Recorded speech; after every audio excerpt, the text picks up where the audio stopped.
Hi, I'm Christy McDonald, and here's what's coming up this week on One Detroit Arts and Culture, marking Asian American and Pacific Islander Heritage Month with a unique performance that includes dance and poetry streaming at the DIA. Then you're invited to a Filipino supper club to combine new friends and recipes passed down generations. And Arts Engine's Aaron Dworkin with Charles Grody on the power of arts collaboration. It's all ahead this week on One Detroit Arts and Culture. From Delta Faucets to Behr Paint, Masco Corporation is proud to deliver products that enhance the way consumers all over the world experience and enjoy their living spaces. Masco, serving Michigan communities since 1929. Support for this program provided by the Cynthia and Etzel Ford Fund for Journalism at Detroit Public TV, the Kresge Foundation, Community Foundation for Southeast Michigan. The DTE Foundation is a proud sponsor of Detroit Public TV, among the state's largest foundations committed to Michigan-focused giving. We support organizations that are doing exceptional work in our state. Visit dtefoundation.com to learn more. Business Leaders for Michigan, dedicated to making Michigan a top 10 state for jobs, personal income, and a healthy economy. Also brought to you by the Fred A. and Barbara M. Erb Family Foundation, and viewers like you.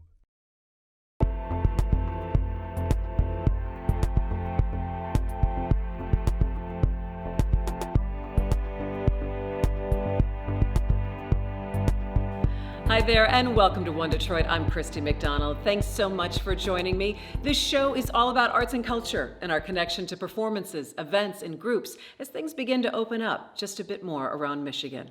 Coming up this week, we mark Asian American and Pacific Islander Heritage Month by learning more about virtual dance and poetry performances you can find at the DIA.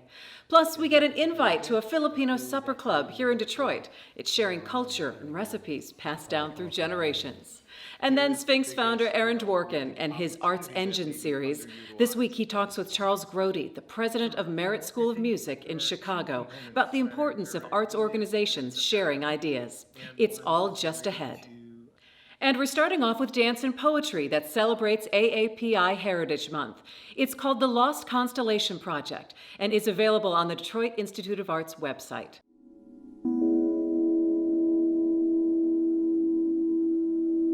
Sometimes I feel lost among the stars. You could trace the constellation of my body. So Lost Constellation is a project by Island, IS/LAND. It's a Asian American contemporary performance art collaborative. And so we are a collective of artists. We have musicians and dancers and poets, that's me, and other artists. And we try to create beautiful and meaningful art. With the rise in anti-Asian American violence across the country, with the shootings in Atlanta and Indianapolis, the way that Asian American women are overly targeted or disproportionately targeted for these anti-Asian American hate crimes, as well as elders and Asian women elders, even worse. And so we wanted to do something that could capture the beauty of Asian American women and elders, and also say something. Why choose constellations, as the theme? What in particular about that is impactful? What I did with the poem, right? I started with the idea of a lost constellation and the stars and being lost. You're right there. That's the thing with constellations, right? The stars are there. Whether you see them or not, they're there.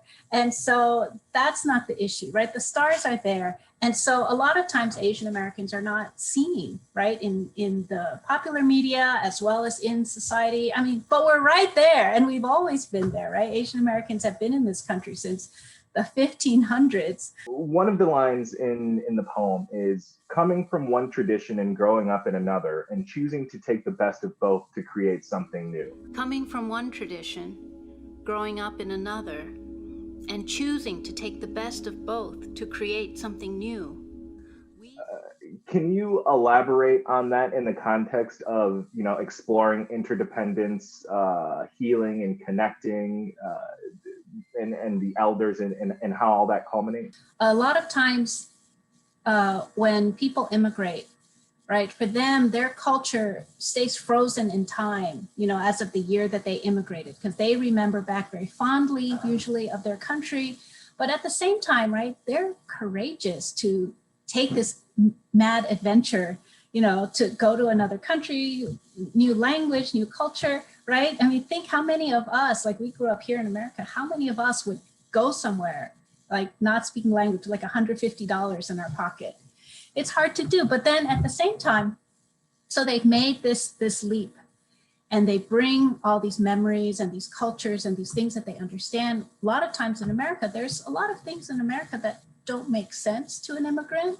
I grew up here, so I'm second generation, and there's still a lot of things in the mainstream culture that don't make sense to me. At the same time, parents are raising children in this way. The children are being socialized, not just by their parents and their parents' original culture, but also by the mainstream culture, the kids on the playground and all that stuff. And so you're caught between two different cultures, and you need to find your way through that in a meaningful way. But some parents really want their children, their daughters especially, to be nice and quiet, right? Because that's a cultural, actually that goes across cultures, right? A lot of people like their daughters to be nice and quiet. And then at the same time, once they grow up, they want them to be outspoken and to be able to go get, to be a go-getter and get that big marketing job, to get that big corporate job or be a lawyer. But how can you do that if you've been socialized your whole life to be nice and quiet? We are a zigzag path of lights as we forge new identities and create real lives in this place. Part of this is this mixed message that you're trying to, how do you fit between cultures? And so a lot of people have to, it's like code switching, but culture switch. So you switch your one way in one culture and you're another way in another culture. How do you build an authentic life for yourself between these two cultures? We're in AAPI month. There has been a lot this month, but overall, do you feel that there is ample representation of the AAPI community in the arts? No, absolutely not.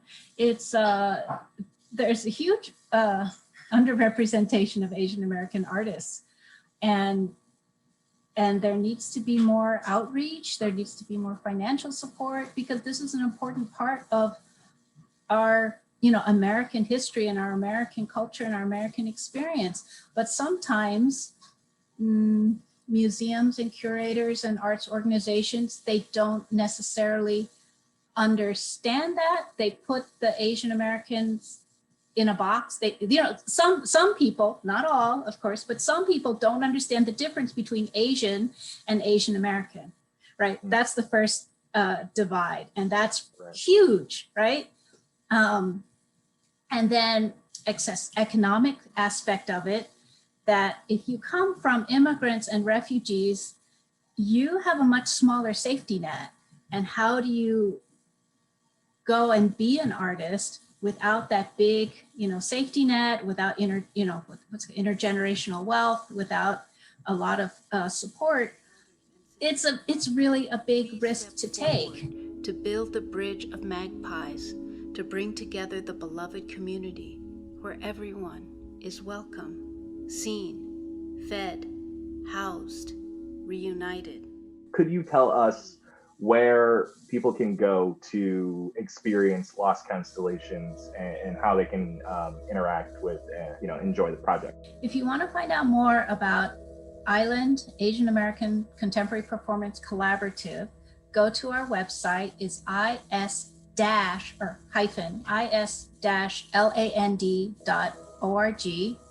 And if you would like to see Lost Constellation, go to YouTube and look up the DIA, Detroit Institute of Arts, and Lost Constellation, and you should be able to find it. Musician and founder of the Sphinx organization, Aaron Dworkin, has an interview series here on Detroit Public Television called Arts Engines. Well, this week he catches up with Charles Grody. He's the president and executive director of the Merritt School of Music in Chicago, and they talk about the impact of collaboration between different arts organizations.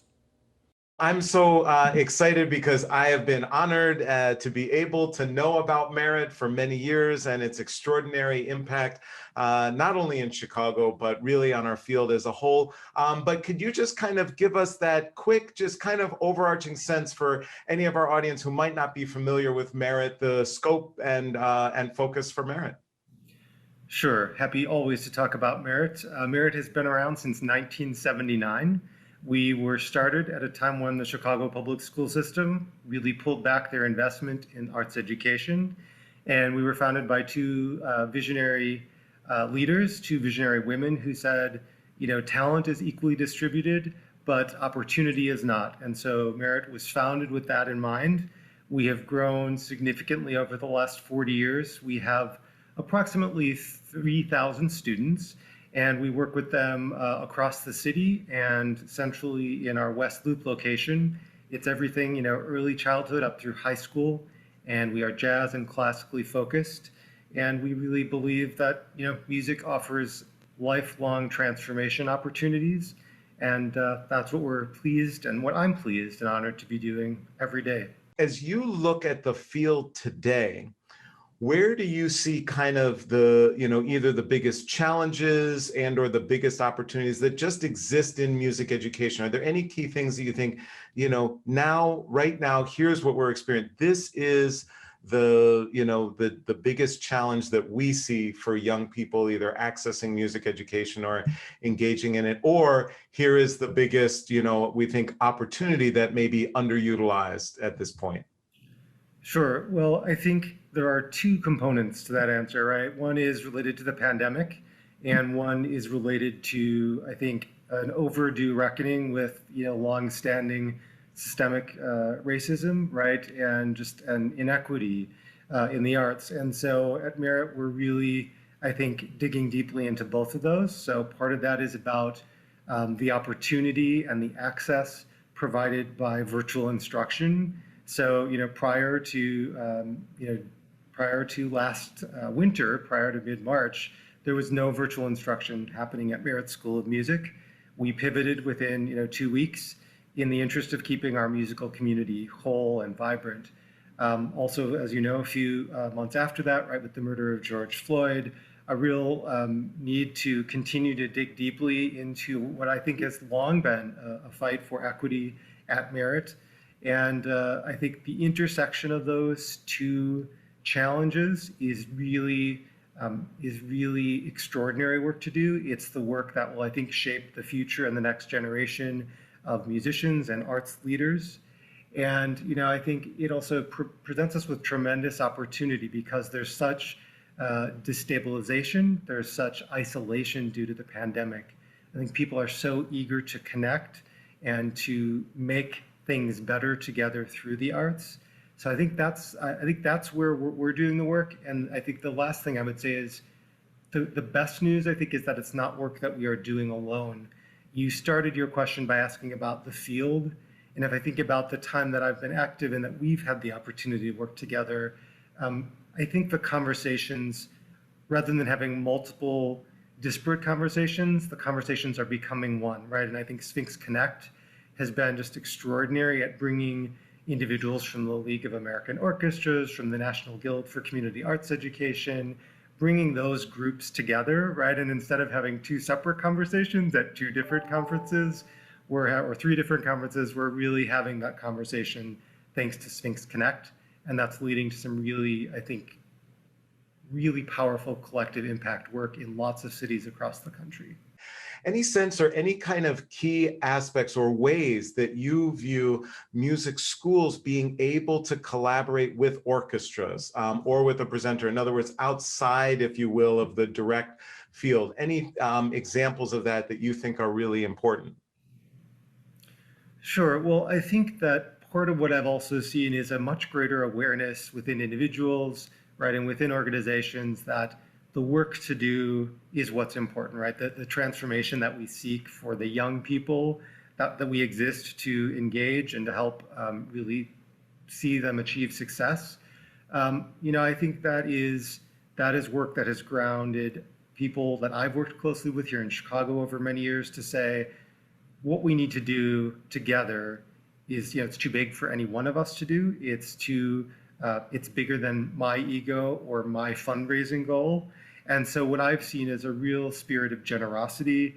I've had the pleasure of planning for and then co-leading the Chicago Musical Pathways Initiative, which is it's been tremendous over the last year and a half. We're in our second year.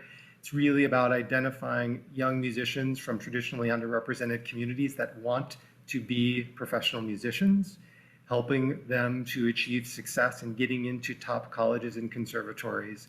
And that's work that Merit is leading. It's funded with a generous grant by the Andrew W. Mellon Foundation. And we do that work with Chicago Youth Symphony Orchestras and with Chicago Sinfonietta and so many others. It's a 9-organization collaborative. And you mentioned orchestras. I've talked about the Sinfonietta, the Chicago Symphony Orchestra, and the Nagani Music Institute are at that table, along with many smaller organizations too. So I'm talking about the structure, but what I'm really, I think the content of that work is that we all have a part to play, and we can build that work with the pathway, the developmental pathway in mind. And what Merit can bring to it is hosting of the staff for CMPI, right? But then those orchestras have tremendous resources in their roster, right? They're musicians, extraordinary performances, extraordinary teachers, and those are the things that we have to look at. What are our unique talents? How do we bring them around the table and work together on behalf of young people? As we move into the summer and more people are getting vaccinated, more people are gathering again for meals. And food really brings us together. And it's also a great way to share different cultures and celebrate them. We heard about Shane Bernardo a few years ago, who started the Detroit Filipino Supper Club as a way to stay connected to his roots. And he invited us to dinner, pre-COVID, to see how he gathered with new friends over old recipes handed down generations. For sure, yeah. Today I'm cooking the meal in preparation for our supper club. It's called the Detroit Filipino Supper Club. And it's a way for those of us in the diaspora to help celebrate our culture and come together around food. These are spaces that are important for me to build socially, but also culturally and politically, because food is a really great way for bringing people together. Oh, whoa! So the way it started is a mutual friend introduced me and Ale together, and we were just reminiscing about all the different foods that we used to enjoy when we were growing up and how much we missed that. And we missed the camaraderie and the social aspects of coming around food, especially around the holidays. The Philippine archipelago is made up of over 7,100 different islands. And Luzon is the north, where my people are from. The Visayas is the central region, and Mindanao is the southern region. To look at our foods is just one of the many ways to show that how nuanced and how varied our culture really is. My grandmother transitioned to ancestorhood in 2016, so fairly recently. That hit me pretty hard because when my parents were working, my grandmother was one of my main caregivers. But then growing up as an adult and having to deal with grief of losing my father and my grandmother, I can now pair the grief that I was feeling from that sense of loss with some of the what I refer to as ancestral wisdom and ancestral creativity within the food that I'm making. It's healing to be able to reconnect with our land kind of in an indirect way by preparing and celebrating some of these foods and dishes. If I were to ask you what your favorite food was, I'm sure you could name a whole list of things. If I were to ask you, is there a particular dish or food that you look for in and around your family gatherings, you could probably come up with another list. And then if I were to ask you, how would you feel if you could never enjoy those dishes or foods ever again, you could probably come up with another list of emotions. When are you going? When? Yeah. Same time. Okay. We should talk about flights. Yeah. Because then we could travel together. A reason why I'm really happy to do this piece is because it gives folks an alternative for seeing our community. A lot of times Filipino Americans are homogenized and our identities are really flattened. And we thank everybody for being here as well and for creating a community for us. So the work that I do within myself and within the Filipino American community here in Detroit is indicative of the kind of work that needs to happen for anyone that's been displaced off their ancestral lands and has found it particularly harder or more difficult to celebrate their own traditions. Our thanks to Shane. And as part of AAPI Heritage Month, Detroit Public Television, along with APIA Vote Michigan, will be holding a virtual live town hall exploring the history of anti-Asian racism and how it continues to affect the lives of Asian Americans in Metro Detroit. It's Wednesday, May 19th at 7 p.m. You can live stream it on Facebook and on YouTube. Just head to onedetroitpbs.org to register and join us. That is going to do it for One Detroit Arts and Culture this week. Make sure you come back and see me for One Detroit on Thursday night at 7:30. Take care and be well.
You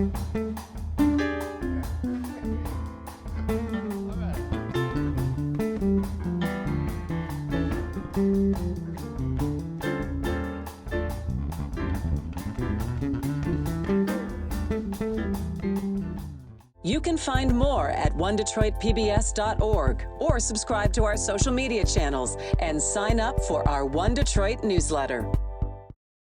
From Delta Faucets to Behr Paint, Masco Corporation is proud to deliver products that enhance the way consumers all over the world experience and enjoy their living spaces. Masco, serving Michigan communities since 1929. Support for this program provided by the Cynthia and Etzel Ford Fund for Journalism at Detroit Public TV, the Kresge Foundation, Community Foundation for Southeast Michigan. The DTE Foundation is a proud sponsor of Detroit Public TV, among the state's largest foundations committed to Michigan-focused giving. We support organizations that are doing exceptional work in our state. Visit dtefoundation.com to learn more. Business Leaders for Michigan, dedicated to making Michigan a top 10 state for jobs, personal income, and a healthy economy. Also brought to you by the Fred A. and Barbara M. Erb Family Foundation, and viewers like you.